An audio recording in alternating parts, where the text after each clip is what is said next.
Hi, my name is Christina Iannuzzi, and I am an athletic training student at Temple University. My topic today is going to cover processed foods and high sodium intake. Statement 1. Americans' diets typically consist of processed foods. Statistic. Americans eat 31% more packaged food than fresh food. Statement 2.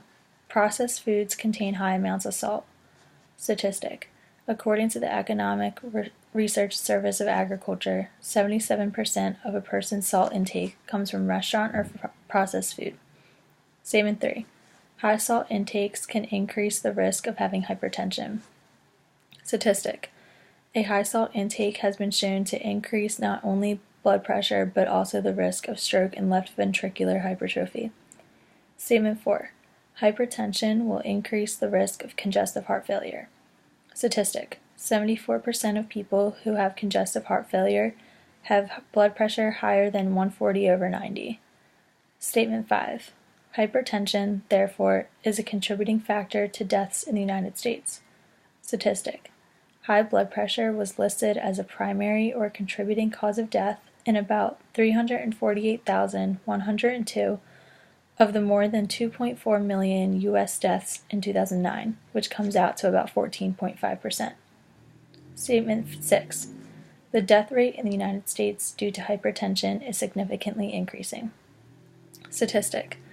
From 1999 to 2009, the death rate from high blood pressure increased 17.1%, and the actual number of deaths rose 43.6%. Solution.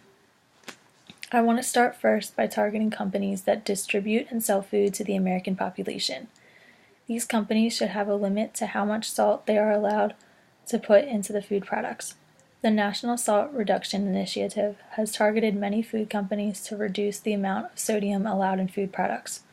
Currently, about 27 food companies, including Bertucci's Italian Restaurant, Dietz & Watson, Campbell's Soup Company, and Subway, have agreed to follow these targets. Martha Monzer is the designated federal officer at the Food and Drug Administration. I feel that by bringing up my topic to her, a proposal could be formed that would put regulations on the amount of sodium allowed to be added to processed foods. This would limit the excessive intake of sodium for those who choose to consume processed foods. Next, I would like to offer free informational classes in many different counties in each of the 50 states. These classes will be taught by volunteers who are professional experts in nutrition and will explain how to read food labels and explain how important proper nutrition is to the public populations.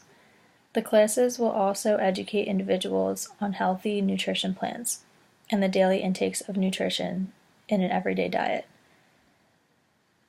The goal of both of these plans is to educate the general public on healthy nutrition and the dangers of how high salt intake in processed foods alone can increase the risk of health problems. By targeting food companies and also consumers, I am not putting the blame on either party as to why Americans have high salt intakes and hypertension. I would like to make individuals aware of the dangers of high salt intakes and how consuming processed foods can contribute to chronic health diseases. As we know, awareness is not going to fully resolve an issue, which is why I feel that there needs to be a regulation on sodium additives. Realistically, sodium additives will never be completely left out of processed foods, but the excessive amounts are not necessary, which is why I feel that there needs to be a regulation law regarding this. I believe that both the awareness and regulation will go hand in hand, and the excessive amounts of sodium in processed foods could be significantly decreased. This adjustment to processed foods will certainly assist in decreasing the rise of hypertension in individuals in regards to high sodium intakes.